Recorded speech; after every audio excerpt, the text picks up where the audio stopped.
Hello, and thank you for joining us today. We are Becky Saunders and Stacey Mackay. We are from Springboard Events, and you are here today to find out a little bit more from us about trade fairs.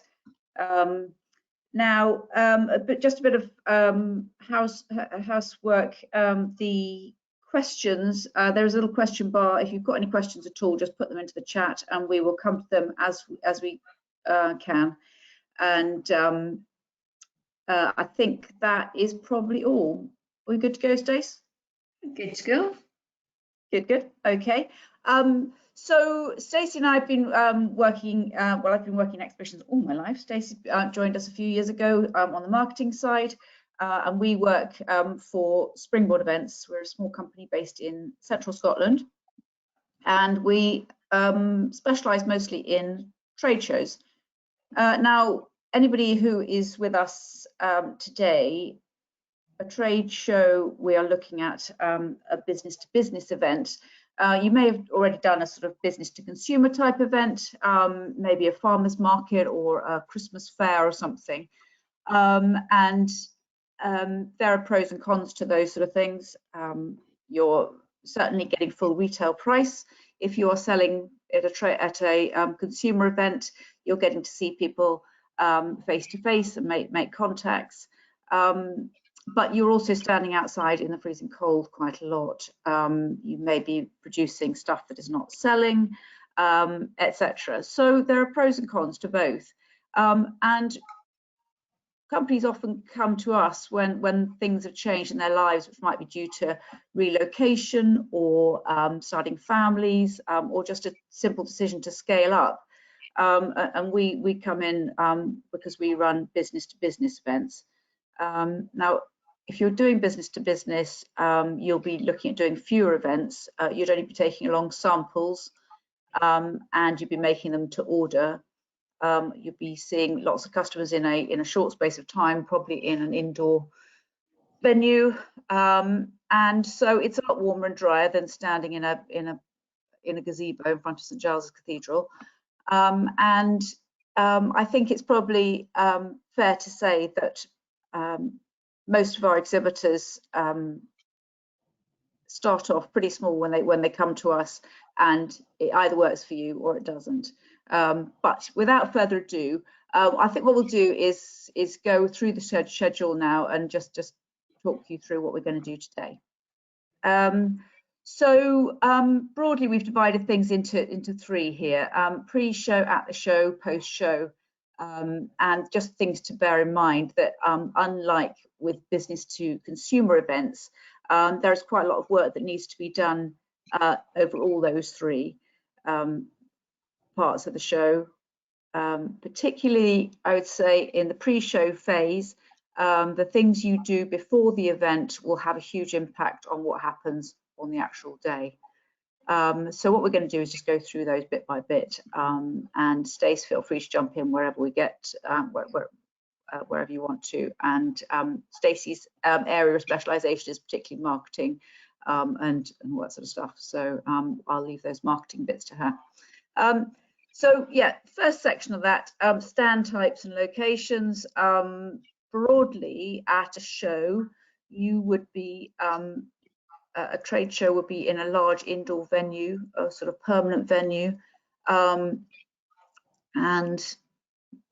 whilst I accept that people are coming onto this webinar from various different backgrounds and different industries, most trade shows take the same sort of format. And in an exhibition hall, you would hope that the stands are laid out in a sensible, logical order that a buyer can get around. And just be aware that if a layout on paper doesn't seem to be making sense to you, and that happens far more often than I would like, then it probably won't make sense to buyers either. And there are organisers out there who will just put bunging stands all over the place, and that will really confuse the buyer, and that can have a very detrimental effect on you. So location is important, but if a show is well laid out, it's less important, and the buyers will get around all of the stands. Now, most trade shows will be offering a choice of pre-built stands, which might be the glorious shell scheme that you see in front of you on this slide here, which is sold in sort of meter squared units. D2 above on the right hand side is a 2 meter squared stand. So, you know, it's not huge, but for a little card manufacturer, that is probably all you need. And the shell scheme stands can go up to any size. The one on the left hand side is probably about 24 square meters, I should think. And they come generally with lighting and carpets and your name board there. They might come, they should come with things like catalogue entries and website entries and all that kind of stuff.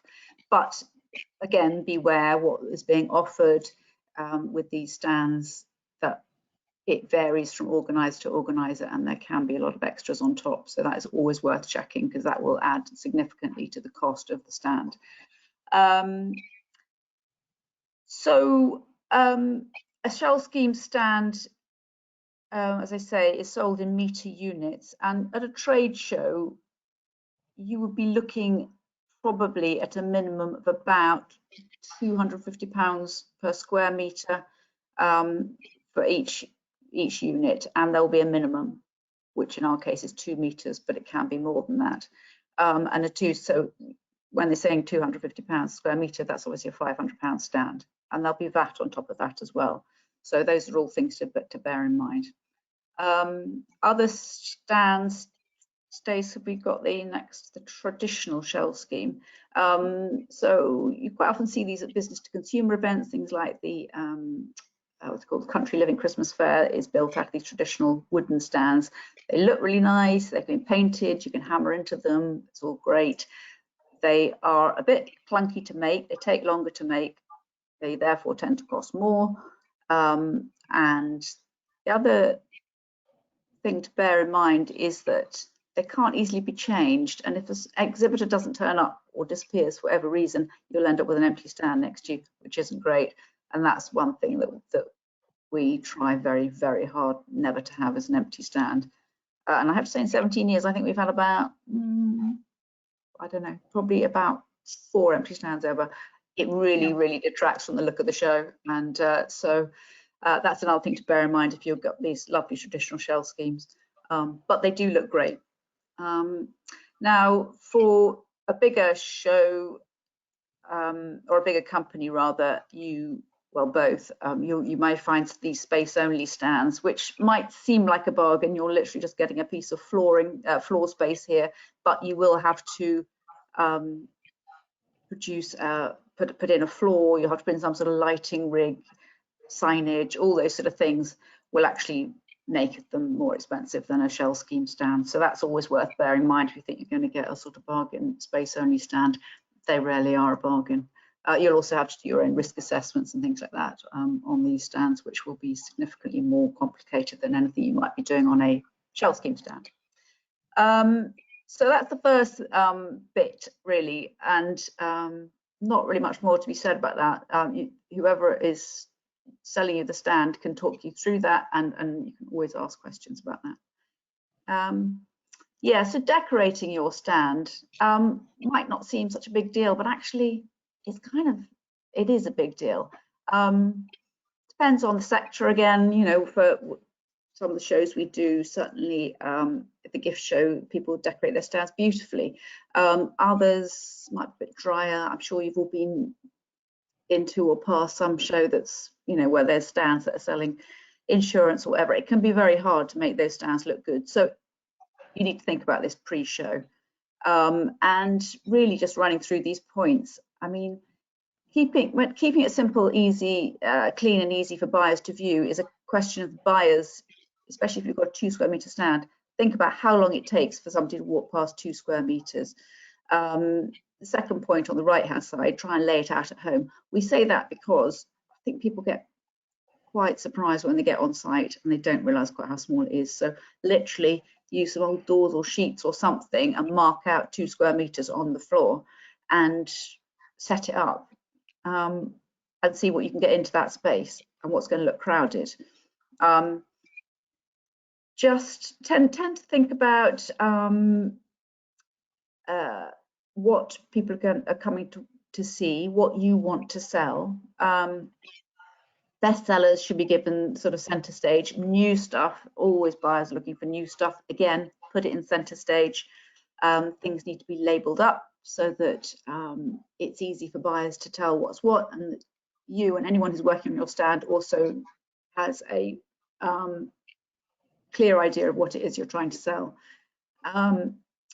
Lighting has become more and more important. You know, we're all about sort of getting some decent images and shots of our stuff. Buyers may well take photos of your products to take back to have a look at later on, and they will need to be lit. Anything that's well lit will catch people's eye. It's all about catching people's eye. And while you're setting this up in advance, ask somebody to have a look at it for you. Don't ask your mum or someone who's going to tell you it all looks lovely, darling. Ask somebody who's quite critical and see what they say about it. So it's really useful to have all of this thought through in advance, because it's nothing worse than arriving on the day and thinking, oh, look what everyone else has done, it looks great, and yours isn't so great. So yeah. Now with trade shows, as I said, only one sort of, you only need to take the odd sample. We've got these are great. This is obviously, I think you're going to be able to see, this is how to do it and how not to do it, really. A small stand, that stand on the left hand side there is 2 square meters. It's slightly it looks a bit deeper than that, that's just the camera angle, but it is actually 2 square meters. He's painted it bright orange and done some great lighting and simple black and white pictures, but boy, does that catch the eye walking through. The one on the right, it's a shelf scheme stand, admittedly, but you can make a shelf scheme stand look great. That one, not so great, and you can just see it looks a bit of a jumble. That hasn't been very well thought through. Someone has made the effort of putting these quite fancy lights on there, but it's not really helping that display. Again, could have done with a little bit more input from somebody. Cover up those table legs, put some wallpaper on the walls, you know, just really think this through in advance. And that will make a difference, because if you're a professional buyer, you're going to take one look at the stand on the right and go, yeah, that doesn't look like a professional business. Even though it's a bigger stand, it doesn't look professional. That's a three, possibly 4.5 square meter stand on the right hand side versus a 2 square meter stand on the left hand side. The one on the left hand side would have cost 500 quid. The one on the right hand side would have cost £1,000. I know which one I would buy for. So it's as simple as that. Okay, moving on.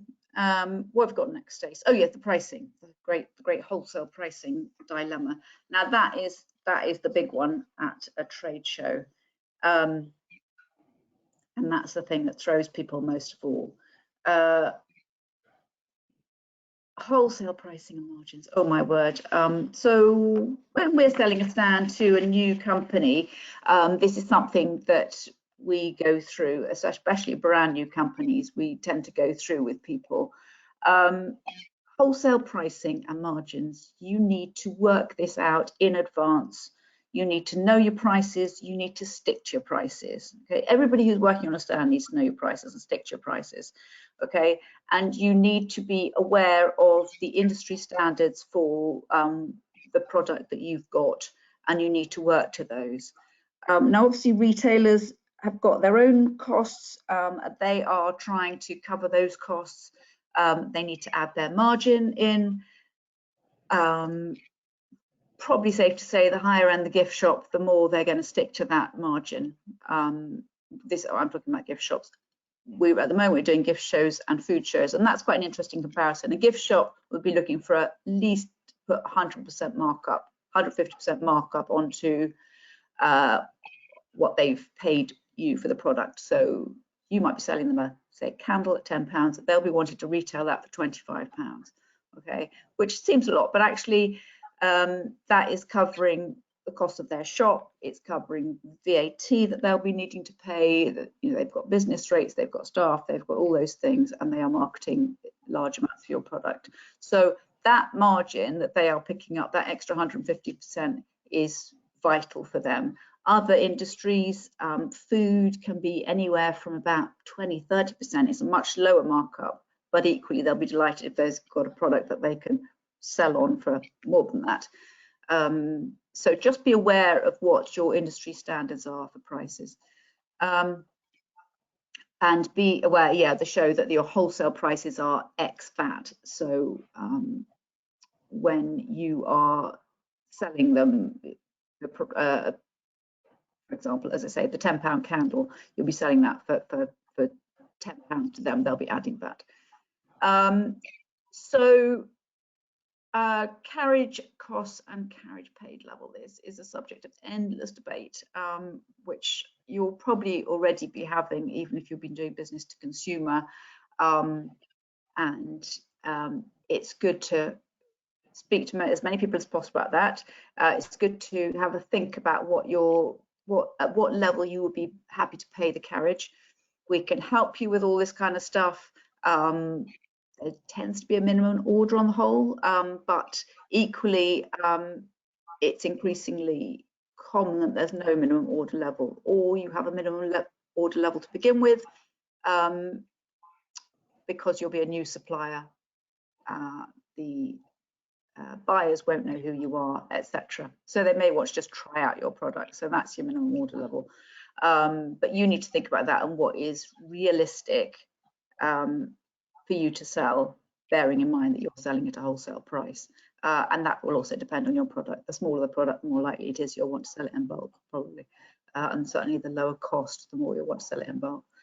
And then a final thing, just going to bung in there, is that when you are selling wholesale and you are a new company and you're selling to a new customer, you'll be looking to do a pro forma invoice. So that means to say that you'll send out the invoice before you send out the products. They have to pay for the products in advance.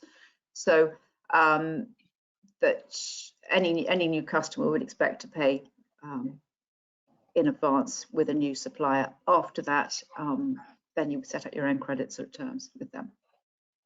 So that's really all to say about pricing. There are other sort of things that we could go on forever about this, and it's different for each different business. So again, that would be something that you should be able to talk about with the organizer of the stand. Other people around you should be able to give you advice and guidance. And certainly at our shows, we have an area for brand new companies, and they are great at giving each other advice and help and talking through this. And the other thing to bear in mind is at trade show is that the buyers want new stuff the whole time. If they've discovered you and you've got the next great thing, they're happy to help you out and talk to you. They're not monsters. They are all, even the National Trust for Scotland and Visit Scotland, they're great. They do this sort of stuff all the time, and you can talk to them. So yeah, and those are the kind of buyers that you'll be meeting if you were to come to a trade event.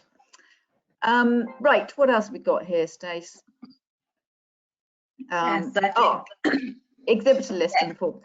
So yeah, well, this one, probably the best thing to do is actually hand over to Stacey, who does a lot of work on the exhibitor list these days, and the exhibitor list slightly growing arms and legs, because an exhibitor list used to just be a list of exhibitors that was printed out and people would hang on to the catalogue and blah blah. Now it's really comprises part of a sort of online directory that buyers will be using, certainly in the 2 months before the event and for a good 3 months after the event. It is an online directory, and people order through the website, etc. So exhibitor lists are suddenly much more important than they ever were before. But anyway, and you will access that through a back end. I'll hand over to Stacey because she's much better on all this sort of technical stuff. Thank you, Becky. Yeah, so what we mean by exhibitor lists, so as Becky was saying earlier, a lot of the time when you are booking your stand for a show, it'll say that an online listing or a catalogue entry is included within your stand price. And that is essentially that once the website is published for the show, There's obviously a full exhibitor list of where, if you are exhibiting, you'll be listed on it, but you'll have some form of access via a system to be able to go on and personalise it with your information, with your photos, with your website links and everything. And what we would say, first of all, is just give yourself time to do this. A lot of organisers use different platforms, they ask for different information, or they're maybe asking for the same information but just in a completely different way. They maybe want your pictures in a different format, and there's nothing worse than it gets close to the event, you're panicked already trying to worry about how you're decorating your stand, how you're going to get there, where you're going to stay. The last thing you want to worry about is technology and trying to upload your listing. So just make sure that you give yourself plenty of time, you get to know the kind of system. Uploading good imagery of your products or of your service, if you can, is the best way to go about it. It's obviously meant to be a kind of visual introduction to yourself and your brand.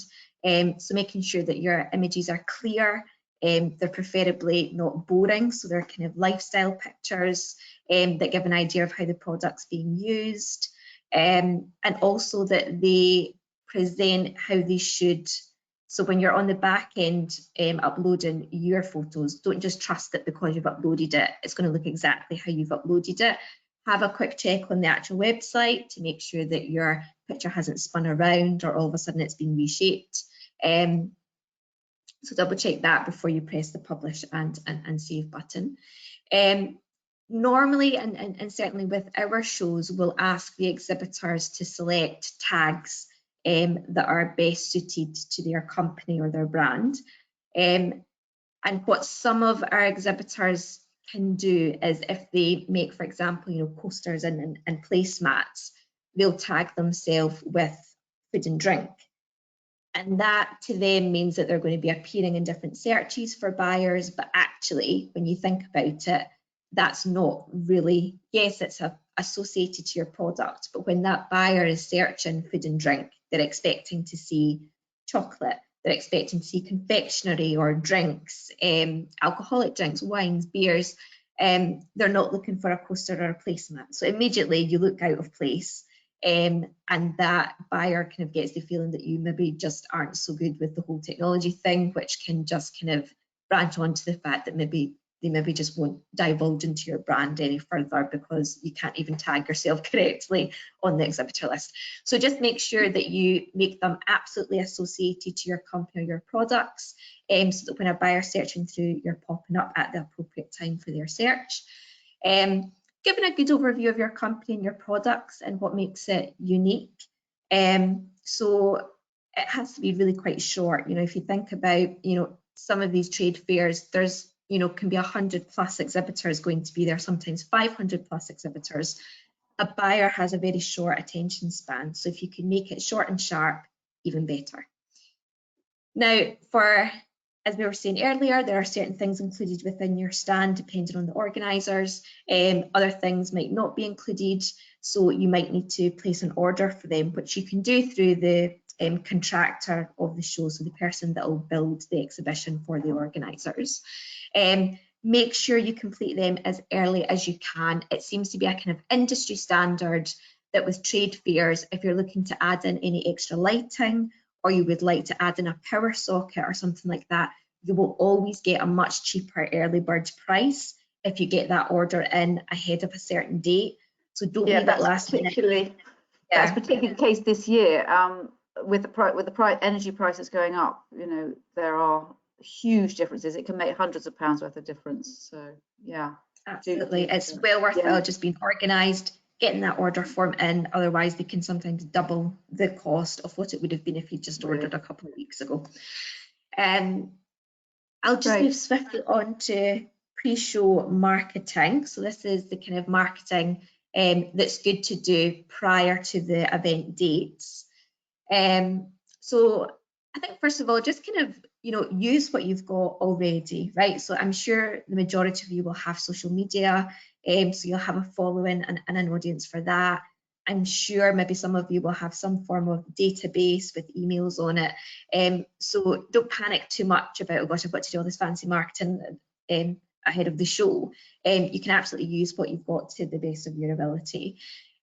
So obvious start off, you know, send out an email to your current customers or people that are on your database to say that you're going to be showing there, and that you'd really like to see them there. Give them the dates of the show, what your products you're going to be taking along, if you have anything new that you're adding to your lines that might be of interest to them, and also your stand number. Don't forget to put that everywhere so they can easily find you. You might even want to pop a link to the show's website to where your profile is so that they can get a better idea. They might also see some other brands that they want to visit, and that therefore makes it a much more worthwhile visit for them if they're not just coming to see you, but they're seeing you as well as other brands too. So do a post on social media. So just because it's B2B, don't be afraid of posting on Facebook or on Instagram. It's still completely acceptable to do those kind of businessy type posts on those outlets. Obviously LinkedIn is preference for that, but try and do it at the very least 3 weeks before the show. Now, if you're trying to get a buyer to come and see you, think how much notice you would want to be given to be able to make arrangements to possibly get somebody to cover your time in a shop to come and visit you, or maybe you're going to have to close your shop, so you're going to have to let customers know that you're going to be going to a show, your shop won't be open.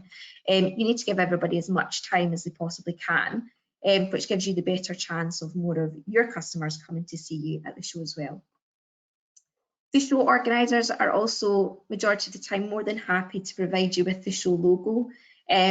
Some ideas to use that, you know, pop it in your email signature, so that anybody that you're emailing is well aware that you're going to be attending that show. Pop it onto your website, onto a page, maybe as a pop-up message, or you might already have a dedicated page for markets, trade fairs that you're already attending.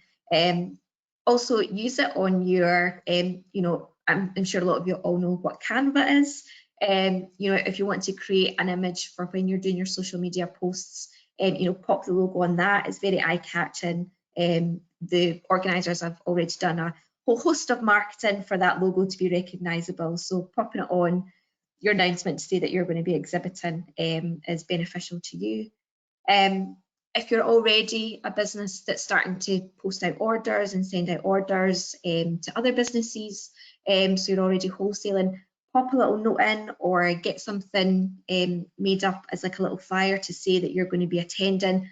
Pop it into your orders so that when your buyers get their orders, they're getting that kind of bit of direct mail from you as well.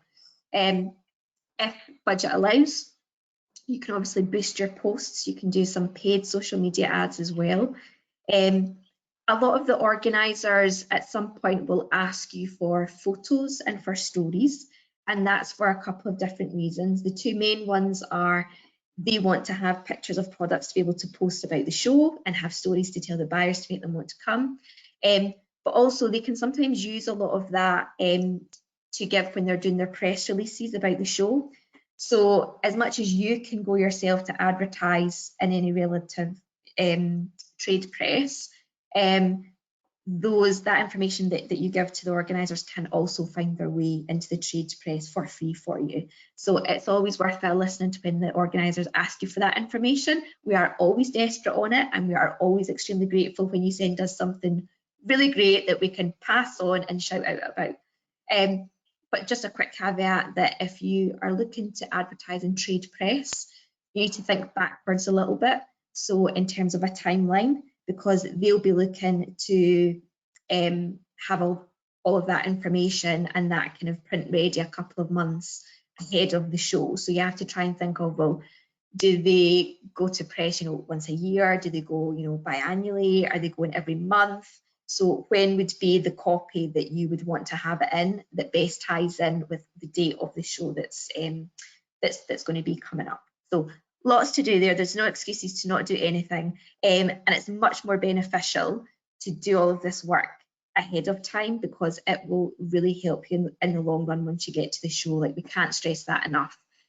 Once you get to the show, it's too late to tell anybody that you're there. You have to do it beforehand. Very, very important.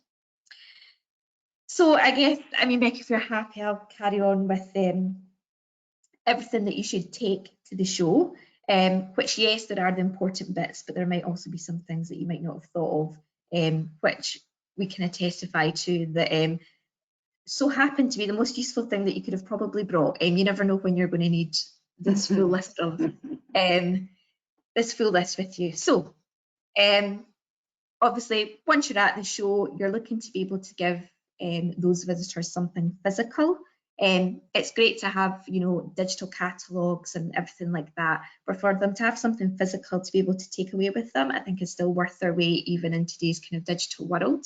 So a kind of quick about us pickup sheet, as we've noted there, especially for companies that are quite maybe new into the wholesale industry, buyers really want to hear your story. So it's important that you just have a quick couple of lines of who you are, your product, your kind of ethos, you know, if you have any sustainability kind of credits, maybe your B Corp, all of that.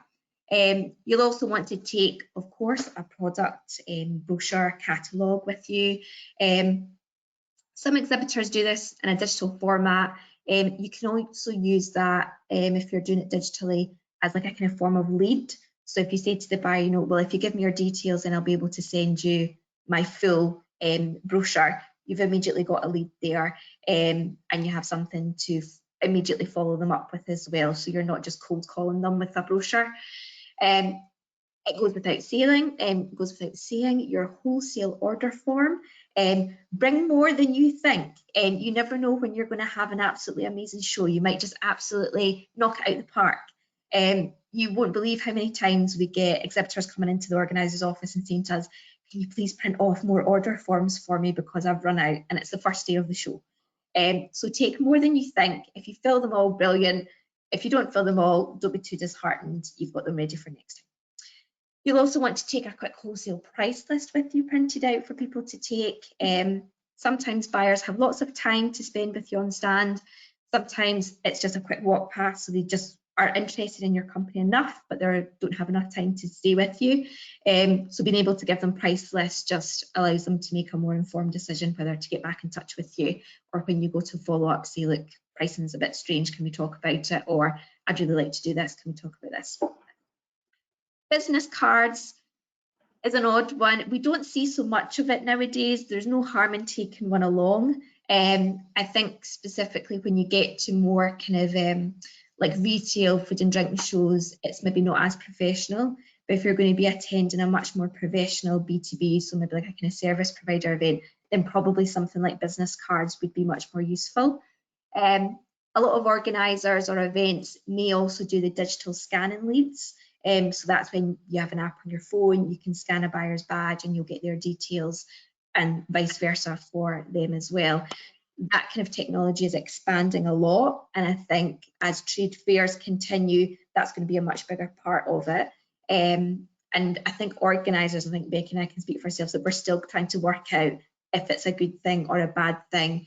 There's companies out there that do it very well, that make it very easy for you to get the information from the buyers, and there's other companies where it's all still a bit clunky still. So take some business cards with you if you wish. If not, I don't think it's ever a bad thing. I think if your name is out there as much as possible, then you know that's got to be a good thing. And Absolutely. you know, they're seeing a lot of people, and if everybody after the show is emailing them all together, you know, if they're putting a name, they're putting an email to a card that they've already got, will just mean that they see you more. Yeah. And I think having that physical contact, we've certainly found, haven't we, Stacey, since sort of lockdown, that physical contact thing, since we've come back from lockdown rather, is vital actually. People are going to these shows more now because they want to see, you know, they want to see people and, you know, that kind of thing, make those physical connections. So it's still important, Absolutely. I think. Yeah, and I guess as with business cards, you know, I mean, I know it's a very obvious point there, but your contact details on everything. You don't know what that buyer's going to pick up. Isn't it? So often Yeah. overlooked. Yeah, just put it absolutely everywhere. Your email, your phone number, your name, your website, everything goes on everything. Don't miss anything out. The kind of parts that you maybe might not have thought about if you haven't attended a trade fair before is, you know, stationery, you know, it goes without saying, but, you know, plenty pens. You've no idea how many neighbouring exhibitors can come to you and say, I've not got any pens, would you mind giving me a pen? Or a buyer walks away with your pen. So don't just take your favourite pen, take lots of pens, lots of pencils, paper, post-it notes, staplers, a calculator for helping buyers calculate wholesale prices and all of that. Notebooks, endless notebooks. God, don't forget notebooks. Endless notebooks, sellotape, you know, brown tape, all of that, gaffer tape. You wouldn't believe the situations that can happen when you get to actually even things like clipboards and stuff like that. I mean, just pretend in your sitting room when you've got your stand set up that you're actually selling to somebody, and just think, oh, actually, yeah, I probably would have stapled that together. I probably would have, you know, done this, that, and the other. So, absolutely. And then take it with you. So yeah. Yeah, and obviously a small first aid kit. You know, a lot of these, you know, shell scheme stands or the traditional shell scans, or if you're going the full hog and doing a kind of space only, fully built purpose stand, you know, small nicks can happen. The last thing you want is to be bleeding all over your stand. So at least pack some plasters. It's not a good look. Display fittings as well. So as we said earlier, on the shell scheme stands, you can't actually nail anything. So you can't pierce the stand wall in any way whatsoever. So you're going to have to think about, you know, like really strong double-sided sticky tape maybe. You can also get the hooks and eyes. You can use chains and hooks as well. If you're going to be taking, a lot of our exhibitors will just go to IKEA and buy lots of cheap IKEA shelving and everything like that. And some choose to build that at the show because it's easier to transport broken down than it is all built up. So just make sure that you bring a multi-tool with you as well. A set of ladders, you know, the stand height, if you're trying to hook something on, you're going to need a set of ladders. And a lot of the on-site team aren't really willing to give you a set of ladders to borrow because they go missing. And people decide that they are their ladders because they are very useful things to have. So make sure you bring your own and you put a big sticker on it to say who it belongs to. And obviously comfy shoes.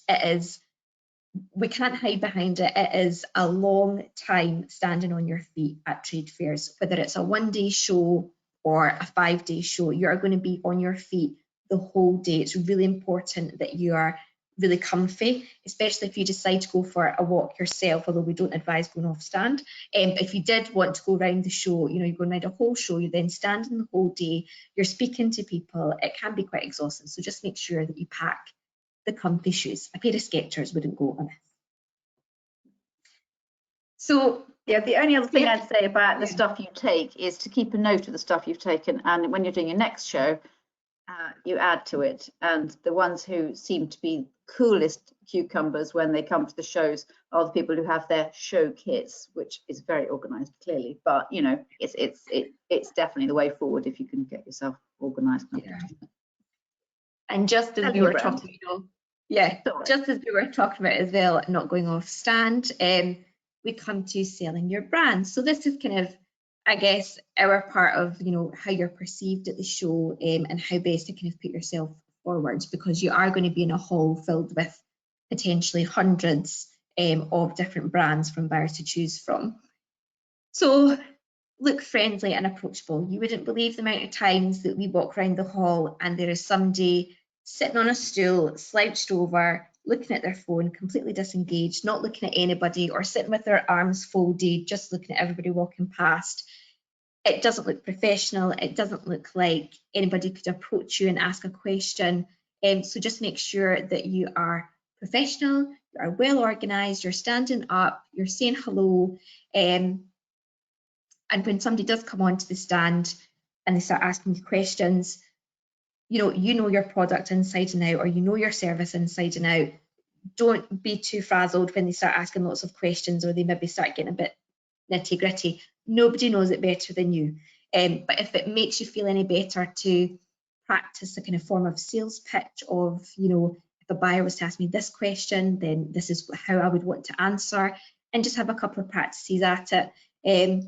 After your first show, you'll soon know the question that pops up the most. You know, even having a conversation with maybe some of the other exhibitors ahead of time. You'll get their details from the exhibitor list as well. Is just say to them, what are they likely to ask me? Is it, could your wholesale price come down, or can you do a bespoke offering for me? So you've got a lovely candle there that says made in Scotland. Could you make it say made in Glasgow, for example, that I could sell in my shop? So just kind of preempt the kind of questions that they're going to ask you. Make sure you have some form of answer thought up for it. Don't overpromise, okay? It's absolutely acceptable at a trade fair when a big company comes to you to say, I'm sorry, I can't do that, but what I can do is X, Y, and Z. We get a lot of small companies that do primarily markets, so they'll do farmers markets or they'll do craft shows or something like that, but it's just the end consumer, so it's a B2C event that they're doing. And they're worried about scaling up and whether they'll be able to make an order the size of what a kind of wholesale buyer would be looking for. You can tell them exactly what to expect from you from that. So if you just say, look, I'm only going to be able to take on, 5 different businesses, then stick to that and just say to them, look, I've kind of met my quota of businesses just now, but let me take your details. I'd really love to work with you in the future. And if any of these change, then I'll be in touch. What is, as you can imagine, not great to do is say absolutely and say yes to everybody and yes to everything that they're saying. And then all of a sudden you get back from the buzz of the trade show and you think, oh geez, how on earth am I, especially for those smaller businesses where it could just be you that is making, packaging, sending out this product. How on earth am I going to get this ready? And then you've got to go back to that buyer and say, I'm really sorry, I can't fulfill that for your time. So just don't overpromise. Take advice from them as well. So don't be too disheartened if they say, look, your packaging's awful, I can't read anything on that. Take it on the chin and just say, if you might end up having a couple of buyers telling you the same feedback, it is worthwhile listening to them. At the end of the day, it's not you, it's not your friends, it's not your family that are going to be buying it, who I'm sure will have told you it all looks great, it all looks lovely, they're really proud of you. That business person that's coming to your stand has a business intent in mind, and they know their customer, and they'll give you the advice. Go away, have a think about it. If you can make the changes, do that.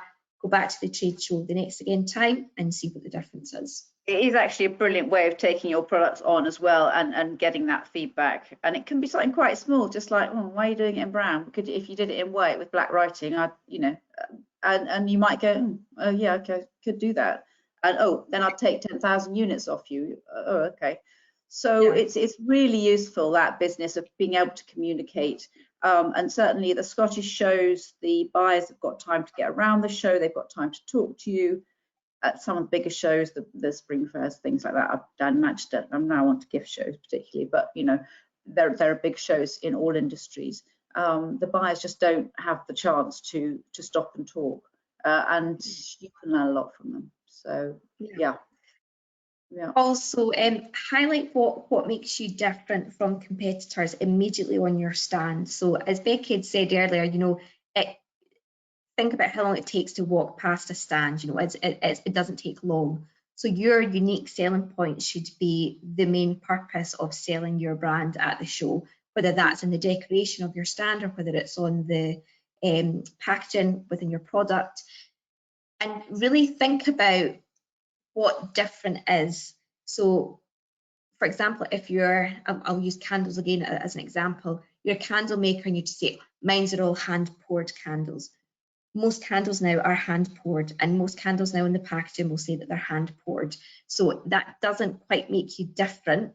It might be that you're using certain botanicals within your scent, or that your scent ratio is a certain bit more than the market average. Or maybe they can reuse the packaging again for something else, or maybe they can come to you with the packaging to get the candle replenished, or whatever it is. But really look at what everybody's saying is their unique selling point within your product or service offering. And also, I think you need to work out how you can show that visually. So maybe you can make a nice big graphic of it. Because the point of difference might be something really quite small that a buyer walking past won't be able to see. If you can somehow visually portray that, it might be enough to stop that buyer. and make them have that conversation with you, and then you can take it on from there. So that is also important in terms of highlighting what makes your product different to other products. Yeah. And again, just reiterating, no, you're fine. And just reiterating again what we've said in the previous slides, ensure the visitor leaves your stand with something. If they've met you on the stand, they're hopefully going to be leaving with a very positive impression of you, but you still want to make sure that they leave physically with something, and make sure that you get their details. Some visitors can be slightly off-put if you ask them for their information. But like I said, there's ways for you to get them. If you say that you'll send them a digital brochure, you're going to get their name, their shop name, and their email address at the very least. Even writing down little notes beside them to help with follow-up on, they're really interested in this type of product, or, we were talking about yoga or something like that. So that when you go to do your follow-up, you have something personable to mention with them. So yeah, back to those notebooks and pens. I mean, yeah, it seems very obvious, but sometimes it's the little things that aren't that obvious. Absolutely. And yes, the marketing journey is still not over. Although you've done it before the show, you still have a job to do it at the show. So as I said before, starting your marketing at the show is too late. So we get a lot of new exhibitors with us at our trade fair, and we don't hear anything from them. They don't send us any pictures for us to help promote them in any way, or no stories. They've not done any promotion, and the first thing they do when they arrive is take a picture of them on their stand and say, I'm here at this show, looking forward to seeing you all. It's too late. It's too late. If one of their buyers or somebody who was really interested in their product saw them and said, well, I can't make arrangements to get there to see you that day, I can't make arrangements to go and see you within, not even 24 hours notice, it's too late. But there are things that you can do at the show to complement the marketing that you have already done prior to the show. So again, social media is going to be your best friend at a trade fair. Think of, kind of content-wise, either a video or a picture of getting your stand ready. People really love to see that, how it goes from absolutely nothing to this beautifully decorated stand ready for the day. Also a picture of you on the first day, looking really happy, friendly and approachable, not sitting down on your stool with your phone in your face. Yeah, saying that you're looking forward to day one, or maybe you want to do a post after day one and say, wow, that was really amazing, I'm looking forward to day two, can't wait to catch up with everybody that I met at the show. And also, you'd be surprised at how friendly neighbours can be. So you might think that you're all competing for the same buyer, but actually once you start to get into that kind of trade fair circuit, you'll get to know each other. And it's amazing how many people will take pictures with their fellow neighbour and say, oh, have you heard about this brand? So definitely make friends with your neighbour when you arrive at your stand. It's a real family, I have to say. Our shows, I'm always really touched by the sort of friendships that sort of come about as a result of the show. And as Stacey says in this thing, collaborations, that can happen too. Absolutely, yeah. Also tag the event and everything that you post. Hashtags, I don't think anybody nowadays really uses an event hashtag, but they definitely tag the name of the event and the event's account and everything. And if they're good organisers like what we are, then they'll ensure that it's shared or it's commented on, and they'll encourage some form of engagement with you as well. They'll reward you for tagging the event and sharing the news about it. You can also email your current contacts prior to the event. Say, look, I'm here for day one. I'll let you know that I was coming here. I would still really like to see you. Just as like a kind of nice, polite reminder. Don't overdo it on the emails, though. At the start of the event, social media is really going to be your kind of main bet. Because if you're standing there, it's not like you can really get a laptop out and start doing a blog post or anything like that. So kind of like on the mark. TikToks if you fancy it. We haven't seen anybody do TikToks yet at our show or doing any of the fun dances, but depending on your event, that might just be the very thing.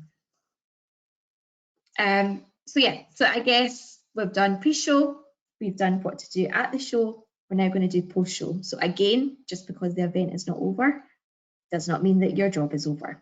So follow-up is by far probably one of the most important parts of exhibiting. I would say absolutely is the most important part, particularly, well, it depends on the time of your show. But you know, for example, we do a big spring show, and there are buyers who are coming to buy orders for throughout the year. They are not necessarily planning to place orders right then and there. They're planning to place orders afterwards. So Yeah, I think absolutely. follow-up is vital. And in that orange box there, there's a bit of a stat about that. Yeah, salespeople giving up after one call. You know, we've got all kinds of statistics like that. A chap from the Royal what is it called, the Edinburgh Tattoo, who'd handed out, I think, 60 business cards, and I think 5 people got back to him. So it's crazy, you know. Buyers are expecting to be followed up, and they get cross with us because exhibitors aren't following them up. So yeah, absolutely do that, and follow them up. Yeah, sorry, and that can be, and the follow-up can be in any form. So if you're much better over the phone, then, you know, follow up with them over the phone. If you're much better doing it over email, then do it over email. The only thing that I would say is that we're obviously starting to move into a much more kind of personally interactive kind of email type world now. So when I said earlier about when buyers are coming to your stand, try and take down something personal that you've maybe spoke about. And when you are doing that follow-up, mention it. You know, don't just try and do one email that you mass send out to everybody. You know, just make sure that they know it's specifically for them and that you are emailing them for a reason. If you send them a full blanket email, then they're going to get back to you when they get back to you. And I guess that's, I mean, I know it's written there, but, you know, don't be disheartened if you don't hear back from them. You know, sometimes these buyers are so busy, you know, not only are they attending trade fairs, you know, they could well now be at another one, but they also get sent products from companies. They'll also be working with possibly, you know, new trustees who are looking to start introducing maybe a more sustainable type offering. So they're having to change what they've thought they were going to be buying at the trade fair. So give them a little bit of space, but certainly 3 follow-ups via email, I think, is enough for a buyer. If you go any more than that, I think you're just tipping them over the edge ever so slightly. So give them a bit of breathing space. No more than 3. I think after 3 unanswered emails, yeah, we kind of get the message that they don't want to hear anymore. Good. Marketing is also not over. So realistically, the way to think about it is that you've gained content from being at the trade fair, and we all know content is king, and it's finding the time to get it. So when you're at these type of events, make use of your time with other makers, with other professionals, with people that are well known within the industry. Make good use of your time whilst you're there. On the last day of the trade fair, you know, it's a kind of common courtesy to do a post to say thank you to everybody for attending. It was great to speak to you all. I'm looking forward to catching up with you, all of that kind of chat. Email almost immediately after the show the people and the contacts that you made from the event. So it could just be a simple, it was so great to speak to you, here's my brochure attached. It could be that you want to give them a call to action. So you might want to say, look, I'd really love it if you could, you know, sign up to my newsletter. You know, do you want to sign up to my newsletter to find out about all my new products, something like that. But just keep that connection there. If you wait weeks and weeks after the show, they're almost going to forget who you are, or they're going to blend you with somebody else. So just show that you're kind of on it and that you're motivated, that you're professional, and that you're organised as well. And also, for future content, so possibly months later, you know, when you're finding yourself at a loss, you know, I don't know what on earth to post on social media or to write about this week, do a throwback to your time at the event. And, you know, by that point, you might have a really great success story to share that is of interest to everybody to kind of like read along and that you're proud of. Maybe your product maybe won an award at one of the trade fairs. You know, we run a best product awards, which are highly sought after from all of our exhibitors. You know, you might want to share that again. So your marketing journey is truly from start to finish. And and it all has its kind of different quirks of why it's important. But yes, I guess that takes us to the end of our kind of chat, unless there's anything else you'd like to add in, Becky.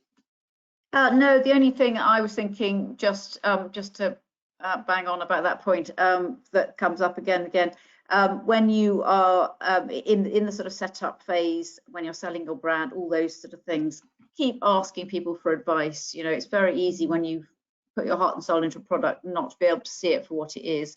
Don't, as I say, ask your best friend, ask someone critical, ask your teenagers or your mother-in-law or your ex or somebody, rather than somebody who's going to tell you the nice stuff.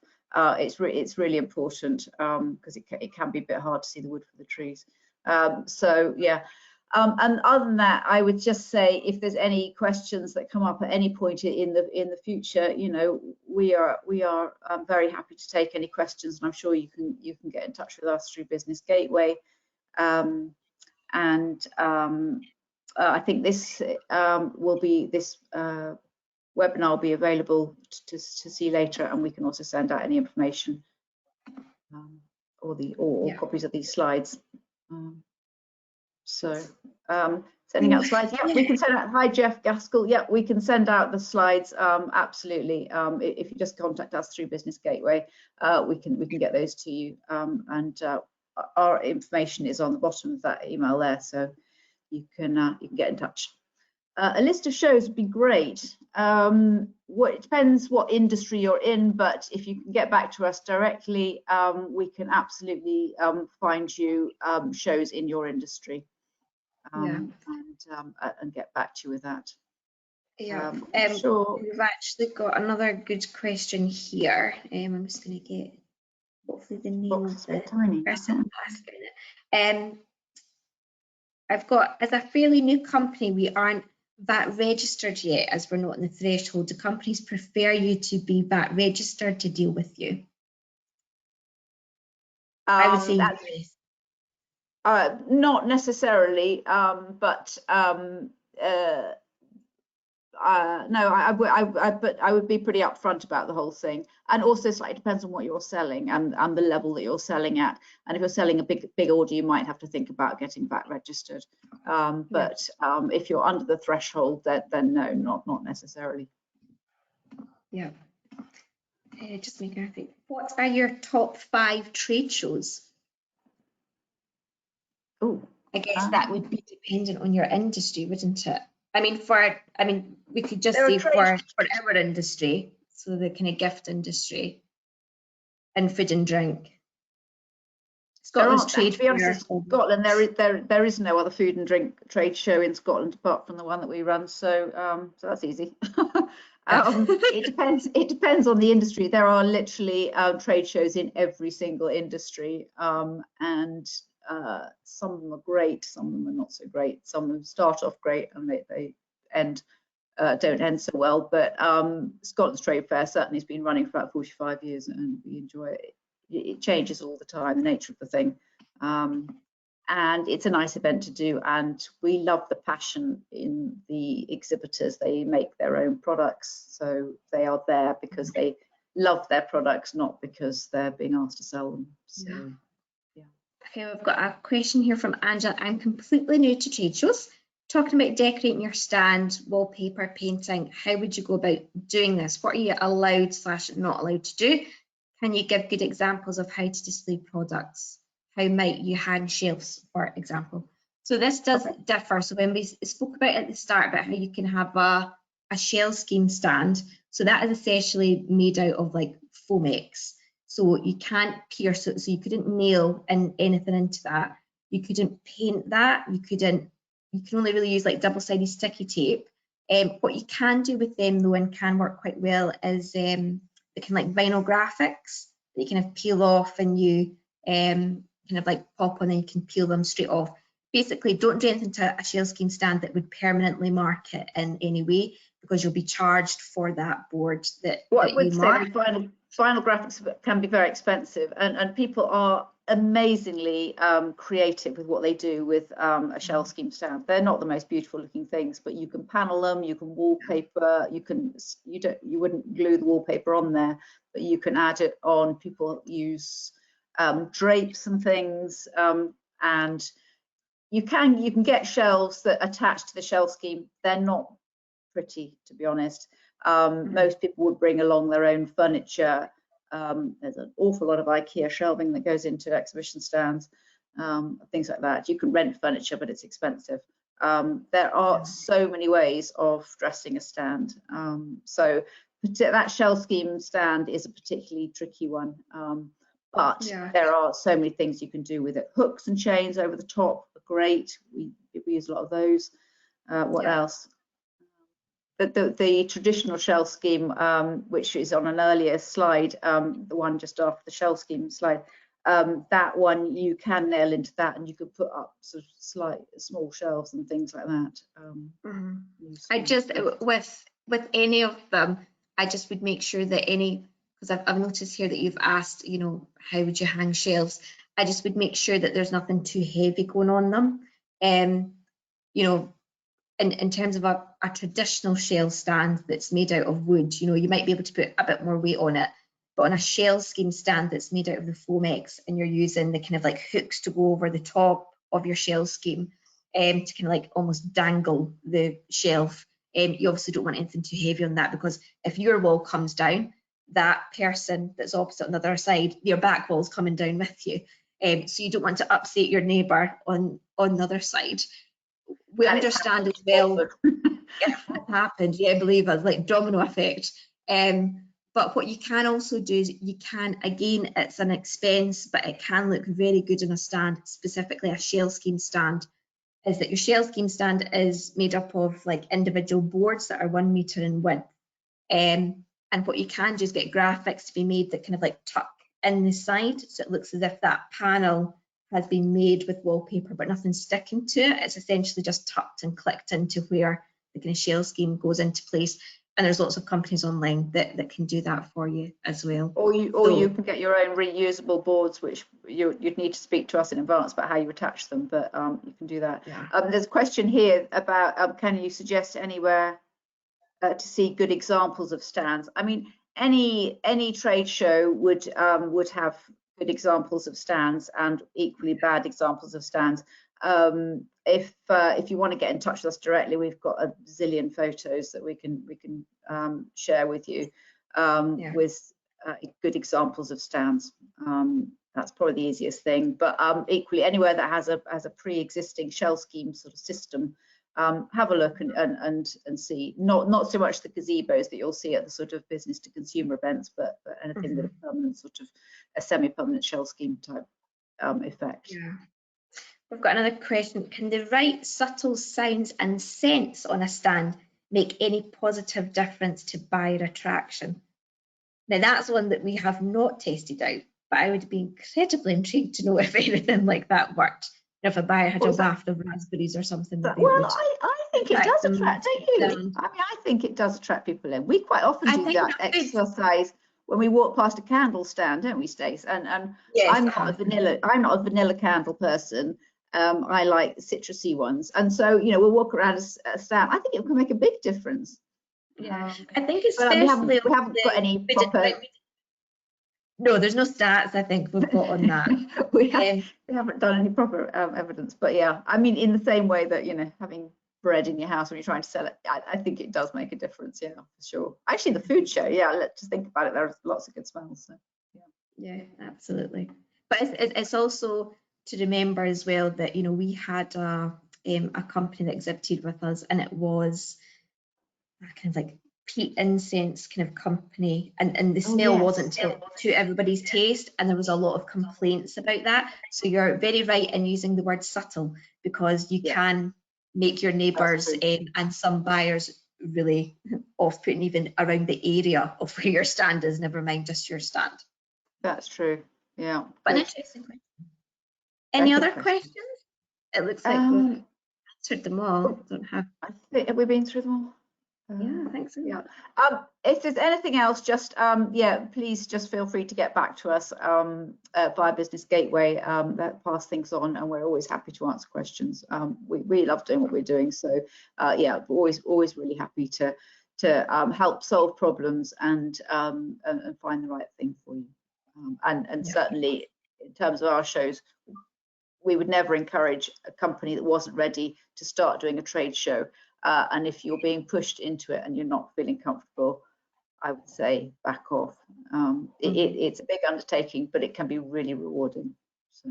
Yeah, and also don't be afraid of being a small company doing its first trade show.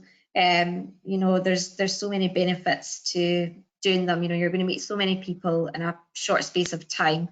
You know, that if you were to get in your car and try and zoom round, you know, the whole of the UK, for example, you would never be able to see that many people.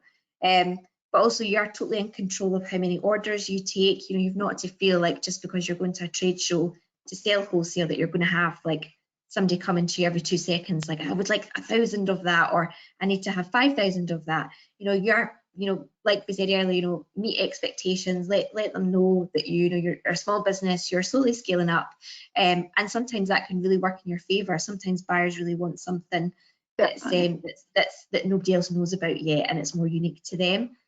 So just don't be afraid about taking the dive into trade shows. It's a fun world once you get the hang of it. Good. I think we've gone massively over time there. Sorry, guys. Yeah. But thank you very much to those who've stayed with us. And yeah, be in touch if there's any more advice we can give you. Thank you very much. Thank you.